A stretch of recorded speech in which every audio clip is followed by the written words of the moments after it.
Hi all, mid cap ഡോക്ടറിൻ്റെ post Mariyam pre മാർക്കറ്റിലേക്ക് എല്ലാവർക്കും സ്വാഗതം ഫ്രം കൊച്ചിൻ എയർപോർട്ട്. ഓക്കെ, ഞാൻ ഇവിടെ എത്തി തിരിച്ചു പോകാൻ ഉള്ള സെറ്റപ്പിൽ ഇങ്ങനെ ഇരിക്കുകയാണ്. അപ്പോൾ ഇനിയിപ്പം ഇമിഗ്രേഷൻ ക്ലിയറൻസ് എല്ലാം കഴിഞ്ഞ് ഇവിടെ ഇങ്ങനെ ഇരിക്കുന്നു.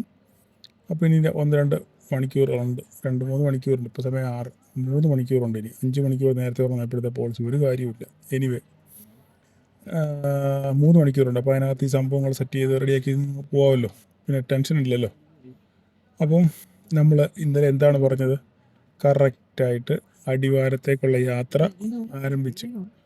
പലരും ഞാനങ്ങനെ ടൈപ്പ് എഴുതിയപ്പം ചിരിച്ചു കാണും. കാരണം 25,000 ക്രോസ് ചെയ്ത് മുകളിലോട്ട് പോകും. 25,000 ഇന്നലത്തെ കമൻറ്റിന് അതിലൊരാൾ എഴുതിയിരിക്കുന്നത് ഇന്ന് 25,500 ടച്ച് ചെയ്യും എന്നാണെന്ന് വളരെ അസന്നിഗ്ധമായിട്ട് അദ്ദേഹം അതിനകത്തിൽ എഴുതിയിരുന്നത്. ഓക്കെ, അപ്പോൾ എനിവേ എന്തായാലും നമുക്ക് തർക്കത്തിനൊന്നുമില്ല അല്ലേ. നമ്മളാരും മിടുക്കന്മാരോ ഒന്നുമല്ല. നമ്മളെപ്പോഴും സാധ്യതകളെ പറ്റിയാണ് സംസാരിക്കുന്നത് അല്ലേ. സാധ്യതകൾ നമ്മൾ എങ്ങനെയാണ് തിരിച്ചറിയുന്നത്? എങ്ങനെയാണ് സാധ്യതകൾ തിരിച്ചറിയുന്നത്? പഠനം. മാർക്കറ്റിനെ കൃത്യമായി അനലൈസ് ചെയ്യുക, ന്യൂസുകളെ വിശകലനം ചെയ്യുക, മാർക്കറ്റിൻ്റെ സെൻറ്റിമെൻറ്റ്സിനെ അറിയുക, ഗ്ലോബൽ സെൻറ്റിമെൻറ്റ്സ് അറിയുക. ഇതൊക്കെ വെച്ചിട്ടാണ് നമ്മൾ ഒരു കണക്കൂട്ടിലെത്തുന്നത്. അങ്ങനെ കണക്കൂട്ടിയിട്ട് നമ്മൾക്ക് പിഴയ്ക്കും ഇല്ലേ. അപ്പം അതുകൊണ്ട് കൃത്യമായ പഠനം. കുറുക്കുവഴി ഞാൻ എപ്പോഴും പറഞ്ഞില്ല, സെമിനാറിൽ ഞാൻ പറയുന്നത് നമുക്ക് കുറുക്കുവഴി ഇല്ല. പഠിക്കുക, വിജയിക്കുക, അതല്ലാതെ വേറെ യാതൊരു കാര്യവും ഇല്ല. അപ്പം ഇന്ന് എല്ലാവർക്കും പ്രോഫിറ്റ് നമ്മുടെ PL കണ്ടിട്ട്, പോള് കണ്ടിട്ട് ന്യായമായിട്ടുള്ള പ്രോഫിറ്റ് എല്ലാവർക്കും കിട്ടിയിട്ടുണ്ട്. ഓക്കെ, ലോസ് വന്നതിനേക്കാൾ 3 ഇരട്ടി കൂടുതൽ അല്ലെങ്കിൽ 4 ഇരട്ടി കൂടുതൽ ആൾക്കാർക്ക് പ്രോഫിറ്റ് ഉണ്ടായിട്ടുണ്ട്. ഓക്കെ, അപ്പം കൃത്യമായ എൻട്രി നോക്കി കൃത്യമായി ചാൻസിന് വേണ്ടി ക്ഷമയോടെ കാത്തിരുന്ന് എൻട്രി എടുത്തവർക്ക് ഇന്ന് നല്ല വിജയം ഉണ്ടായിട്ടുണ്ട്. കാരണം ഇന്ന് 2 എൻട്രി ഉണ്ടായിരുന്നു ഇന്ന് ബിഗിനേഴ്സിന്. മറ്റവരുടെ കാര്യം ഇവിടെ നമ്മുടെ റിസ്കി ട്രേഡേഴ്സിൻ്റെ കാര്യം വിട്ടു. അവരെങ്ങനെങ്കിലുമൊക്കെ പൂച്ച 4 കാല് വീഴുന്ന പോലെ വീണ് നിന്നോളും. പക്ഷെ ഞാനെപ്പോഴും പ്രിഫർ ചെയ്യുന്നത് നമ്മളുടെ ബിഗിനേഴ്സായിട്ടുള്ളവരുടെ കയ്യിലാണ്. അവരെ കുറിച്ചാണ് ഞാൻ ചിന്തിക്കുന്നത്. ഓക്കെ, അപ്പോൾ അവർക്ക് ഇന്ന് 2 സിമ്പിൾ ഓപ്പർച്യൂണിറ്റി ഉണ്ടായിരുന്നു. ആ ഓപ്പർച്യൂണിറ്റി 2 ഞാൻ ചാർട്ടിനകത്ത് കാണിക്കാം. ഓക്കെ, അപ്പം അതുപോലെ ഓപ്പർച്യൂണിറ്റി വരാൻ വേണ്ടി വെയിറ്റ് ചെയ്യുക. അങ്ങനെ കിട്ടിയാൽ മാത്രം ട്രേഡ് ചെയ്യുക. അങ്ങനെ ട്രേഡ് ചെയ്ത് കുറച്ച് നിങ്ങൾ പരിശീലിക്കുക. ശീലിച്ചതിന് ശേഷം നിങ്ങൾ പിന്നെ കൈവിട്ട കളികൾക്കൊക്കെ മുതിരുക. അത്രമാത്രമേ എനിക്ക് പറയാനുള്ളൂ. അപ്പോൾ ഇന്ന് ഞാൻ തിരിച്ചു പോവുകയാണ്. കുറേ പേര് സാറേ എങ്ങനെയെങ്കിലും ഒരു ഓൺലൈൻ ക്ലാസ് സംഘടിപ്പിക്കണമെന്ന് പറഞ്ഞ് ഞാൻ അതിനെപ്പറ്റി ചിന്തിക്കുന്നുണ്ട്. നിങ്ങൾ വിഷമിക്കേണ്ട. ചെന്നതിന് ശേഷം ഞാനത് പക്ഷെങ്കിൽ ചിലപ്പം ഞാൻ ഞായറാഴ്ച ജോയിൻ ചെയ്യത്തുള്ളൂ ഡ്യൂട്ടിയിൽ. അപ്പോൾ അതിനിടയ്ക്ക് പറ്റുമെങ്കിൽ ഒരു ഓൺലൈൻ ക്ലാസ് ഞാൻ സംഘടിപ്പിക്കാൻ ഉള്ള വഴി നോക്കാം. അതുപോലെ നമ്മുടെ ഓപ്ഷൻ സെല്ലിംഗ് ക്ലാസ്സിൻ്റെ അവർക്കൊരു പെൻഡിങ് ഉണ്ട്. അവരെ ഞാൻ മറന്നിട്ടില്ല. നിങ്ങളൊരിക്കലും അങ്ങനെ വിചാരിക്കില്ല, ഞാൻ ഇട്ട് ഓടിയെന്ന് വിചാരിക്കരുത്. നിങ്ങൾക്ക് എല്ലാവരെയും കൂടെ ചേർത്തിട്ട് ഒരു ക്ലാസ് പെൻഡിങ് ഉണ്ട് 3 പേർ കൂടെ. അതും ഈ സമയത്ത് തന്നെ എടുക്കണമെന്ന് ഞാൻ വിചാരിക്കുന്നു. എല്ലാം സന്ദർഭം ഒത്തുവരുന്ന രീതിയിൽ നമ്മൾ അത് കൃത്യമായി ചെയ്യും. എന്തായാലും നമ്മുടെ ഓപ്ഷൻ സെല്ലിങ്ങിൻ്റെ പരിപാടി വളരെ ഡീസൻ്റായിട്ട് നടന്നു പോകുന്നു. ന്യായമായ പ്രോഫിറ്റ് ബുക്ക് ചെയ്യാനും ഒക്കെ ആയിട്ട് ഉള്ള സെറ്റപ്പുകൾ നമ്മൾ പഠിച്ച സെറ്റപ്പ് വെച്ച് നമുക്ക് ചെയ്യാൻ പറ്റി അല്ലേ. അപ്പം അതൊക്കെ വെച്ചതായിട്ട് നമുക്ക് ഇനി പിന്നീട് സംസാരിക്കാം. പറഞ്ഞ് ഒത്തിരി നീളം കൂടി പോകേണ്ട വീഡിയോയുടെ. അപ്പോൾ നമുക്ക് ചാർട്ടിലോട്ട് വരാം. ഓക്കെ, അപ്പോൾ നമുക്ക് ചാർട്ട് നോക്കാം. ഇന്നത്തെ ചാർട്ടിനകത്ത് ഞാൻ കൃത്യമായിട്ട് വളരെ കൃത്യമായിട്ട് ഇന്നലെ ഞാൻ പറഞ്ഞിരുന്നു 25,000. ഇന്നലെ ഞാൻ നിങ്ങളോട് സംസാരിച്ചപ്പോൾ ഒരു കാര്യം ഞാൻ വിട്ടുപോയി. അതുകൊണ്ടാണ് ഇന്ന് രാവിലെ ഞാനത് ഉൾപ്പെടുത്തിയത്. രാവിലെ വോയിസ് ഇട്ടപ്പോൾ ഉൾപ്പെടുത്തി. ഇന്നലെ വൈകുന്നേരം ഞാൻ പോസ്റ്റ് മാർക്കറ്റ് ചെയ്യുമ്പം ഞാൻ ആ ഓപ്പൺ ഇൻട്രസ്റ്റിൻ്റെ പേജും കൂടെ തുറന്നു ചെയ്തു. പക്ഷേ അൺഫോർച്ചുനേറ്റ്ലി ഞാൻ ബിസി ആയതുകൊണ്ട് ഞാൻ ആ കാര്യം വിട്ടുപോയി എന്നെ സൂചിപ്പിക്കാൻ. പക്ഷേ അത് ഞാൻ പിന്നെ എല്ലാം ചെയ്ത് കഴിഞ്ഞിട്ട് എന്നെ ഓർത്തത്. അതുകൊണ്ട് പിന്നെ ഞാൻ രാവിലെ ആ വോയിസായിട്ട് ഞാൻ ആ സംഭവം ഇട്ടത്. നമ്മൾ എന്താണ് പറഞ്ഞതെന്ന് വെച്ച് കഴിഞ്ഞാൽ 25,000 കണ്ടമാനം കോൾ റേറ്റിംഗ് ഉണ്ടായിരുന്നു. വളരെ സ്ട്രോങ് ആയിട്ട് കോൾ റേറ്റിംഗ് ഉണ്ടായിരുന്നു. അപ്പോൾ ആ കോൾ റേറ്റിംഗ് എന്താണ് സൂചിപ്പിക്കുന്നത്? മാർക്കറ്റ് താഴോട്ട് വരാനുള്ള സാധ്യതയാണ് ഒന്ന് കോൾ റേറ്റിംഗ് കൂടെ നമുക്ക് മനസ്സിലായി അല്ലേ.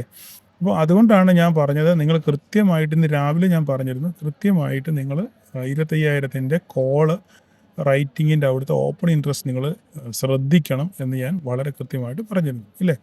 അതിനനുസരിച്ച് തന്നെ മാർക്കറ്റ് ഓപ്പൺ ചെയ്തതിന് ശേഷം കുറച്ചൊക്കെ അവിടെ നേരം ആടി കളിച്ചതിന് ശേഷം 25,000 മുകളിൽ പോയി. 25,012 വരെ മാർക്കറ്റ് പോയെങ്കിലും അവിടുന്ന് ഒരു ഡൗൺഫോളാണ് നമുക്ക് കിട്ടിയത് അല്ലേ. ഡൗൺഫോൾ കിട്ടിയതിന് ശേഷം ഇവിടെ നമുക്ക് ഈ ചാർട്ടിനെ ഒന്ന് അനലൈസ് ചെയ്യാം. നമുക്ക് ബിഗിനേഴ്സ് ശരിക്കും ശ്രദ്ധിക്കണം കേട്ടോ. ബിഗിനേഴ്സ് ശരിക്കും ഒന്ന് ശ്രദ്ധിച്ചു ഞാൻ ഈ പറയുന്നത് എന്തൊക്കെയാണെന്നുള്ളത്. ഓക്കെ, നമുക്കിവിടെ റിസ്കി ട്രേഡേഴ്സിന് ട്രേഡ് ഉണ്ട്. കാരണം മാർക്കറ്റ് ഇവിടെ ഫസ്റ്റ് ക്യാൻഡിൽ ക്ലോസ് ചെയ്തപ്പോൾ തന്നെ, ഈ 5 മിനിറ്റിൻ്റെ ഫസ്റ്റ് ക്യാൻഡിൽ ക്ലോസ് ചെയ്തപ്പോൾ തന്നെ നമുക്കാണെങ്കിൽ ഇത് ഒരു സെക്കൻഡ് ഹോൾഡ് ചെയ്യും. റിസ്കി ട്രേഡേഴ്സിന് ഇതിൻ്റെ മുകളിൽ ഒരു SL ഇട്ടുണ്ട്. നിങ്ങൾക്ക് അവിടെ നിന്ന് ഈ ട്രേഡ് എടുക്കാം ഇല്ലേ, ഈ ഒരു ക്യാൻഡിൽ വന്നപ്പോൾ തന്നെ. അങ്ങനെ എടുത്തവർ കാണുമായിരിക്കും, അവർക്ക് നല്ലൊരു പ്രോഫിറ്റ് ഇവിടെ ബുക്ക് ചെയ്യാനുള്ളൊരു അവസരം ഉണ്ടായിരുന്നു.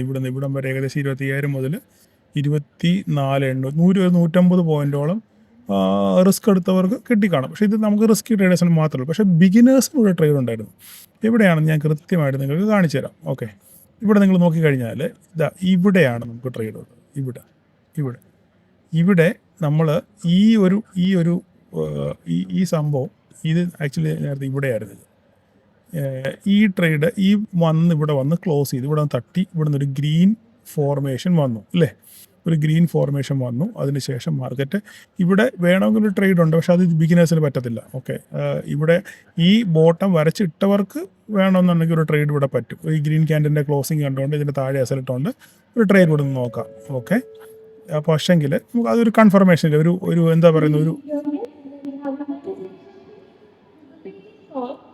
ഓക്കെ, ഈ ട്രേഡ് വിട്ടേരെ ഞാനതിനെ കൺസിഡർ ചെയ്യുന്നില്ല, അത് റിസ്കി ട്രേഡേഴ്സിൻ്റെ. പക്ഷേ മാർക്കറ്റ് ഇവിടുന്ന് റിവേഴ്സ് ചെയ്തു, ഒരു കാര്യത്തിൽ സമ്മതിക്കത്തില്ല. എനിക്ക് അനൗൺസ്മെൻറ്റ് ഇങ്ങനെ വന്നുകൊണ്ടിരിക്കുക. മാർക്കറ്റ് ഇവിടുന്ന് റിവേഴ്സ് ചെയ്തു ഇല്ലേ, ഈ റിവേഴ്സ് ചെയ്ത് നമ്മൾ വരച്ച ലൈനിൽ വന്ന് റിജക്ഷൻ വന്നു ഇല്ലേ, ഈ ഗ്രീൻ ക്യാൻഡിലിന് റിജക്ഷൻ വന്നു, 50% റിജക്ഷൻ വന്നു അല്ലേ. ഇവിടുന്ന് റിജക്ഷൻ വന്നതിന് ശേഷം ഇവിടെ ഒരു റെഡ് ക്യാൻഡിൽ ഫോമായി. നമ്മൾ വരച്ച ലൈനിൻ്റെ താഴെ ഒരു ഫുൾ ബോഡി ക്യാൻഡിൽ എന്ത് ചെയ്തു, ക്ലോസിങ് വന്നു. നമുക്കൊരു ട്രേഡ് എൻട്രി ഓപ്പർച്യൂണിറ്റി ഉണ്ടെന്ന് തെളിയിക്കത്തക്ക രീതിയിലുള്ള ഒരു റെഡ് ക്യാൻഡിലൂടെ ഫോമായി ഇല്ലേ. അപ്പോൾ നമുക്കിവിടെ ഇത് എന്ത് ചെയ്യാൻ പറ്റും, ഇവിടുന്ന് റിജക്ഷൻ വന്നു അതിനുശേഷം ഒരു റെഡ് ക്യാൻഡിൽ ഫോമായി. അപ്പോൾ നമുക്ക് ഇതിൻ്റെ മുകളിൽ SL വെച്ചിട്ട് ഈ ലൈനിൻ്റെ മുകളിലോ അല്ലെങ്കിൽ ഈ വിക്കിനോ SL വെച്ചുകൊണ്ട് നമുക്ക് ഇവിടുന്ന് ഒരു PE ട്രേഡ് നോക്കാം. അങ്ങനെ ട്രേഡ് എടുത്തവർക്ക് ഒന്നാം തരമായിട്ടൊരു ഓപ്പർച്യൂണിറ്റി നമ്മൾ ഈ ബോട്ടം വരെ വീണ്ടും എത്ര കിട്ടി, 954 864 ഒരു 90 പോയിൻറ്റോളം, 75 80 50 പോയിൻറ്റ് കിട്ടി. ഞാൻ 50 പോയിൻറ്റ് നിങ്ങളെ പഠിപ്പിച്ചേക്കുന്നത്, 50 പോയിൻറ്റെങ്കിലും ക്യാപ്ചർ ചെയ്യാൻ ഇവിടുന്ന് പറ്റും. കൃത്യമായി ഇവിടെ എന്തുണ്ട്, ഒരു ഓപ്പർച്യൂണിറ്റി ഉണ്ട്. നമ്പർ 1. ഇനി രണ്ടാമത്തെ ഓപ്പർച്യൂണിറ്റി വീണ്ടും എന്ത് ചെയ്തു, നമ്മുടെ ഈ റിജക്ഷനിൽ വന്നിട്ട് ഈ ലൈനിൽ വന്നിട്ട് ഈ ബോട്ടത്തിൻ്റെ ലൈനിൽ വന്ന് മാർക്കറ്റ് കൺസോളിഡേറ്റ് ചെയ്യാൻ തുടങ്ങി. ഈ കൺസോളിഡേറ്റ് ശേഷം നമ്മുടെ പ്രൈസ് ആക്ഷൻ സീരീസ് പഠിച്ചവർക്കറിയാം ഇതിൻ്റെ പേരെന്താണ്. ഇതെന്താണ് ഇവിടെ, ഒരു ബെയറിഷ് എൻഗൾഫിങ് വന്നിവിടെ ഇല്ലേ, ഒരു ബെയറിഷ് എൻഗൾഫിങ്. ഈ ഗ്രീൻ ക്യാൻഡിലിനെ വിഴുങ്ങത്തക്ക രീതിയിൽ സ്ട്രോങ് ഉള്ള ഒരു റെഡ് ക്യാൻഡിലൂടെ ഫോമായി. അപ്പോൾ നമ്മളിവിടെ എന്ത് ചെയ്യുന്നത്, ഇതിൻ്റെ മുകളിൽ SL വെച്ചിട്ട് നമ്മൾ എന്ത് ചെയ്യും, ഇവിടെ ഒരു ട്രേഡ് പ്ലാൻ ചെയ്യും. അങ്ങനെ പ്ലാൻ ചെയ്ത് ഒരു 10-15-20 മിനിറ്റ് നിങ്ങൾ വെയിറ്റ് ചെയ്യേണ്ടി വന്ന് കാണും. അതിനുശേഷം എന്തായാലും SL അടിച്ചില്ല ഒരിക്കലും. ഓക്കെ, അതിനുശേഷം സുന്ദരമായിട്ടൊരു നല്ല ഘനഗംഭീരമായിട്ടൊരു ഫോള് ഇവിടുന്ന് ഇത് കൃത്യമായിട്ട് പ്രൈസ് ആക്ഷൻ പഠിച്ചവർക്ക് മാത്രം, ഈ ബെയറിഷ് എൻഗൾഫിങ് നോട്ടീസ് ചെയ്തവർക്ക് മാത്രം ഉള്ള ട്രേഡാണിത്. അല്ലാതെ വേറെ യാതൊരു സ്ട്രാറ്റജി ഇവിടെ ഇല്ല ഇല്ലേ. ഇവിടെ റിസ്ക് ഉണ്ട്, റിസ്ക് ഇല്ലാതെ ഒരു ട്രേഡ് നമുക്ക് എടുക്കാൻ പറ്റത്തില്ല. അപ്പം ഇതിൻ്റെ മുകളിൽ വളരെ ലിമിറ്റഡ് ആണ് ഇല്ലേ, ലിമിറ്റഡ് SL ആണ്. SL വെച്ചുകൊണ്ട് ഇവിടുന്ന് നമുക്ക് സുന്ദരമായിട്ട് ഇവിടുന്ന് ഏകദേശം ഒരു 200 പോയിൻ്റ് ഫോള് കിട്ടി. ഒരു 100 പോയിൻ്റുകൾ നിങ്ങൾക്ക് ക്യാപ്ചർ ചെയ്യാൻ പറ്റിയോ എന്ന് എനിക്കറിയത്തില്ല. 100 പോയിൻ്റ് ക്യാപ്ചർ ചെയ്യാൻ പറ്റിയെങ്കിൽ അടിപൊളിയായിരുന്നു. അതിനുശേഷം ഇവിടെ വരെ വന്നതിന് ശേഷം വീണ്ടും ഇവിടെ വേണ്ട ഒരു ഓപ്പർച്യൂണിറ്റി ഉണ്ട്. എന്താണ്, ഈ ഒരു ക്യാൻഡിൽ ഇവിടെ എന്താണ്, ഒരു ബെയറിഷ്, ഒരു 75% ഒരു നല്ലൊരു ബെയറിഷ് ക്യാൻഡിലാണ്. ഇവിടുന്ന് വേണമെങ്കിൽ നിങ്ങൾക്ക് ട്രേഡ് എടുക്കാം. അല്ലെങ്കിൽ ഇവിടെ റിജക്ഷൻ ക്യാൻഡിൽ, സെമിനാർ ഞാൻ പഠിപ്പിച്ച സംഭവമുണ്ട്, റിജക്ഷൻ ക്യാൻഡിൽ. ഈ റിജക്ഷൻ ക്യാൻഡിൽ നമുക്കൊരു ട്രേഡ് എടുക്കാം. ഇതൊക്കെ നിങ്ങളുടെ മനോഗതമാണ്. നിങ്ങളുടെ മനോഗത അനുസരിച്ച്, നിങ്ങളുടെ റിസ്ക് കപ്പാസിറ്റി അനുസരിച്ച്, നിങ്ങളുടെ മൈൻഡ് എങ്ങനെ സെറ്റ് ചെയ്തിരിക്കുന്നു, എങ്ങനെ നിങ്ങൾ എത്രത്തോളം ഇത് പഠിച്ചു, ആ പഠിച്ചതിൻ്റെ റിസൾട്ടാണ് നിങ്ങളുടെ ഇവിടുത്തെ ആക്ഷനിൽ കാണേണ്ടത്. മനസ്സിലായി പറഞ്ഞത്? അപ്പോൾ അത് ഓരോരുത്തരുടെ ഓരോരോ കപ്പാസിറ്റിയാണ്. അപ്പോൾ അവിടുന്ന് ഈ റിജക്ഷൻ ക്യാൻഡിൽ നിങ്ങൾക്ക് ഇവിടുന്ന് ട്രേഡ് കിട്ടിയാൽ, മനീഷ് നമ്മളുടെ മുജീബ് ഒക്കെയാണ് ഇതിൻ്റെ റിജക്ഷൻ ക്യാൻഡിലിന് ആശാന്മാർ. ഓക്കെ, അപ്പം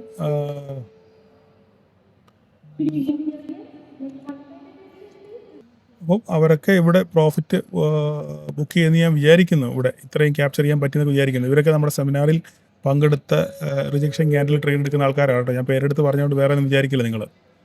ഓക്കെ, അപ്പോൾ അങ്ങനെ സുന്ദരമായിട്ടൊരു ഫോൾ നമുക്ക് കിട്ടി. അപ്പം നമ്മൾ പറഞ്ഞ പോലെ തന്നെ അപ്പം ഇത്രയും റിജക്ഷൻ എത്ര പേർക്ക് മുതലാക്കാൻ പറ്റിയെന്ന് എനിക്ക് അറിയത്തില്ല. എനിവേ അപ്പം അത്രയും ഭാഗം പറഞ്ഞുകൊണ്ട് ഞാനവിടെ വിടുന്നു. അപ്പോൾ നമ്മൾ ഇങ്ങനെ മുറിഞ്ഞ് പറയുന്നതുകൊണ്ട് നമ്മുടെ ആ ടോപ്പിക് അങ്ങ് വിട്ടു പോകുന്നു. അപ്പോൾ ഞാൻ രാവിലെ പറഞ്ഞ പോലെ തന്നെ അടിവാരത്തേക്കുള്ള യാത്ര ആരംഭിച്ചു. ആ യാത്ര എവിടം വരെ ചെന്ന് നിൽക്കും എന്നുള്ള കാര്യം നമുക്കറിയത്തില്ല. കാരണം മാർക്കറ്റിൽ നിന്ന് വരുന്ന ന്യൂസുകളൊക്കെ അത്ര ശുഭകരമല്ലാത്ത ന്യൂസുകളാണ്. ഇന്ന് ഓട്ടോ സെക്ടറൊക്കെ നല്ലപോലെ വീണിട്ടുണ്ട്. അപ്പം ഫർദറായിട്ട് ഇനി എന്താണ് സംഭവിക്കുന്നത് നമുക്കറിയത്തില്ല. US ഫ്യൂച്ചേഴ്സും ഒരു എന്താ പറയുന്നത് ഒരു ഫ്ലാറ്റ് രീതിയിലാണ് ഓടിക്കൊണ്ടിരിക്കുന്നത്. അപ്പോൾ ഇനി നാളെ എന്താ സംഭവിക്കുന്നത് നമുക്കറിയത്തില്ല. എനിവേ എന്തായാലും മൊത്തത്തിൽ ഗ്ലോബൽ സെൻറ്റിമെൻറ്റ് ഒരു സുഖമില്ല, ഇന്ത്യൻ മാർക്കറ്റിൽ ഒരു സുഖമില്ല. അപ്പോൾ ഒരു ഫർദർ ഡൗൺഫോൾ നമുക്ക് കാണുമല്ലോ എന്നുള്ളതാണ് നമുക്ക് അറിയുന്നത്. അപ്പോൾ ഇനി നമുക്ക് നാളെ എന്താ സംഭവിക്കുന്നത് നമുക്ക് ജസ്റ്റ് ഒന്ന് നോക്കാം. അടിവാരത്തേക്കുള്ള യാത്ര കണ്ടിന്യൂ ചെയ്യുമോ അതോ കോടമഞ്ഞൊക്കെ വീണ് യാത്ര മുടങ്ങുമോ എന്നൊക്കെ ഉള്ളത് നമുക്ക് നോക്കാം. അപ്പോൾ ഇനി ഇതിനകത്തിലെ കുറച്ച് കാര്യങ്ങൾ ഒന്ന് അഡ്ജസ്റ്റ് ചെയ്യാനുണ്ട്. നമുക്കതൊന്ന് കറക്റ്റ് ചെയ്യാം. ഇനിയിപ്പോൾ ഇതിൻ്റെ ആവശ്യമില്ല. ഈ ഒരു സാധനം വേണ്ട.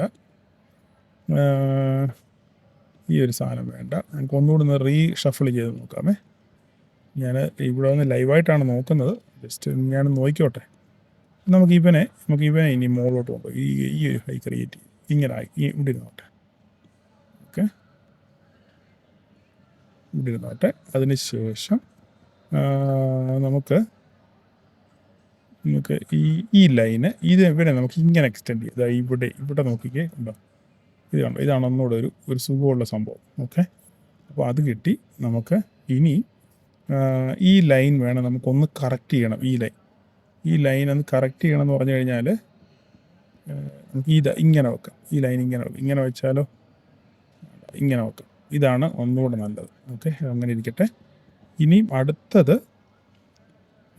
ലൈന് നമുക്ക് ആയിക്കോട്ടെ.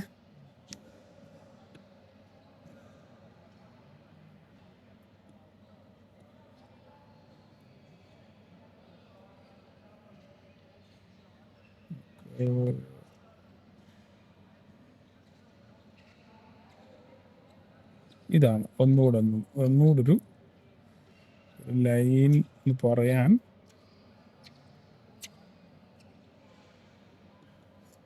ഈ ഒരു ലൈനാണ്. നമുക്ക് ഈ താഴെ ഒരു ചെറിയ ലൈൻ, ഇത്ര. ഇതാണ് ഈ ലൈൻ്റെ അടിസ്ഥാനം. നിങ്ങൾക്ക് പലർക്കും കൺഫ്യൂഷൻ കാണും, ഇത് എങ്ങനെയാണ് ഈ ലൈൻ വന്നത്. കുറച്ചുകൂടി ഈ ലൈൻ ഒന്ന് മുകളിലോട്ട് പോകേണ്ടി വരും. ഇങ്ങനെ വയ്ക്കട്ടെ. ഇത് നമ്മൾ പുറകോട്ട് നോക്കിക്കഴിഞ്ഞാൽ നമുക്കത് നോക്കിയേക്കാം.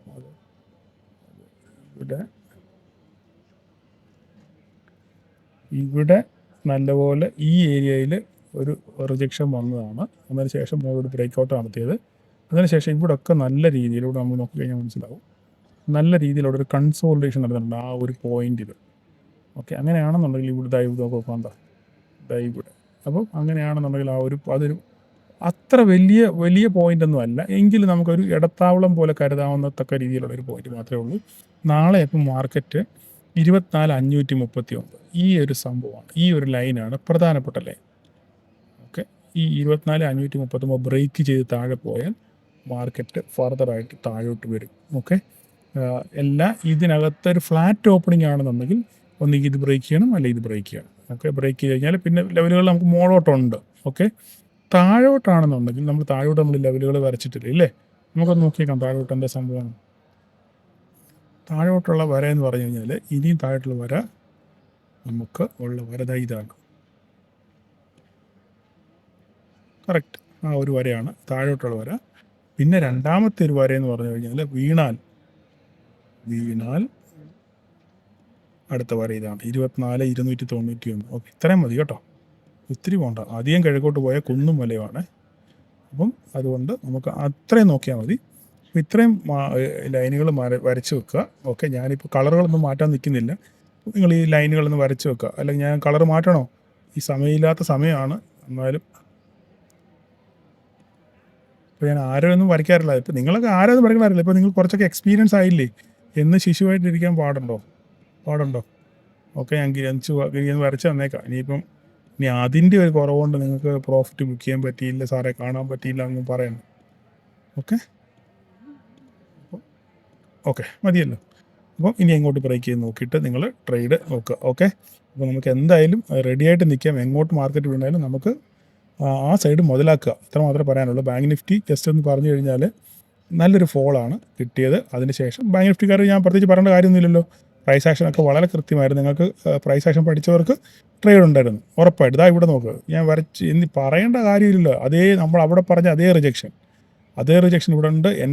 ആ റിജക്ഷൻ ക്യാൻഡലിൽ ട്രേഡ് എടുത്തവർക്ക് നല്ല സുന്ദരമായിട്ട് ഇവിടുന്ന് 300 ഒരു 200 പോയിൻ്റ് ഇവിടുന്ന് വരെ കിട്ടിയിട്ടുണ്ട്. പിന്നെയും വീണ്ടും ഇവിടെ റിജക്ഷൻ വന്നു. ഈ റിജക്ഷൻ അല്ലാണ്ട് ഇവിടെ 5 മിനിറ്റ്സ് ക്യാൻഡിൽ നല്ല സുന്ദരമായിട്ടുള്ള ഫോളോ കിട്ടും. ഓക്കെ, അപ്പോൾ സംഗതി എല്ലാം സെറ്റാണ്. നിങ്ങളിനി ചുമതല ഇത് കണ്ടുപിടിച്ച് ചെയ്താൽ മാത്രം മതി. ഓക്കെ, അപ്പം ബാക്കി ലൈനുകളൊക്കെ ഇവിടെ കിടപ്പുണ്ട്. വേറെ ഞാൻ പ്രത്യേകിച്ച് ബാങ്ക് നിഫ്റ്റി ഒന്നും പറയണ്ട. പക്ഷേ നമ്മുടെ മിഡ് ക്യാപ്പ് ഇന്ന് നല്ല ഭീകരമായിട്ട് വീണായിരുന്നു അല്ലേ, നല്ല രീതിയിൽ വീണ് കറക്റ്റ് നമ്മുടെ ലൈനിൽ നിന്ന് സപ്പോർട്ട് എടുത്ത് തിരിച്ച് കയറി നിൽക്കുകയാണ്. അപ്പോൾ ഇനി എന്ത് സംഭവിക്കും എന്നുള്ളത് നമുക്ക് കണ്ടറിയണം. ഇവിടെ നമുക്ക് ജസ്റ്റ് ഒന്ന് കറക്റ്റ് ചെയ്യാനുണ്ട്. അങ്ങോട്ടും ഇങ്ങോട്ടും ഒത്തിരി അനുകൂലമായിട്ട് കിടക്കുന്നു. ഒന്ന് കറക്റ്റ് ചെയ്തോട്ടെ. ഇങ്ങനെ നിൽക്കട്ടെ. ഈ ലൈൻ വേണ്ട, ആ ലൈനില്ല, ഇത്രയും ലൈൻ മതിയേ. അപ്പം ബാക്കി നിങ്ങൾ നോക്കുക, താഴോട്ടെങ്കിൽ താഴോട്ട്, മുകളിലോട്ട്. അപ്പോൾ അത്രയൊക്കെ പറയാനുള്ളൂ. അപ്പം ഇന്ന് രാത്രി ഞാൻ തിരിച്ച് കയറും. രാവിലെ എപ്പോഴാണ് ഉണരുമെന്ന് അറിയത്തില്ല. വെളുപ്പിനെ 2 മണി 2:30 ആവും. അവിടുത്തെ കുവൈറ്റ് ടൈം 2 മണിയെങ്കിലും ആവും, 2-2:30 ആവും വീട്ടിലെത്തുമ്പോൾ. അതായത് നാട്ടിലെ 5 മണി, വെളുപ്പിനെ 5 മണി. അതിനുശേഷം എനിക്കറിയത്തില്ല രാവിലെ അപ്ഡേറ്റ് ചെയ്യാൻ പറ്റുമെന്ന്. എനിവേ ഞാൻ മാക്സിമം ട്രൈ ചെയ്യാം. Okay, I will do my level best. Okay, അപ്പം എല്ലാവർക്കും നാളെ ഒരു പ്രോഫിറ്റബിൾ ഡേ ആശംസിക്കുന്നു. Thank you.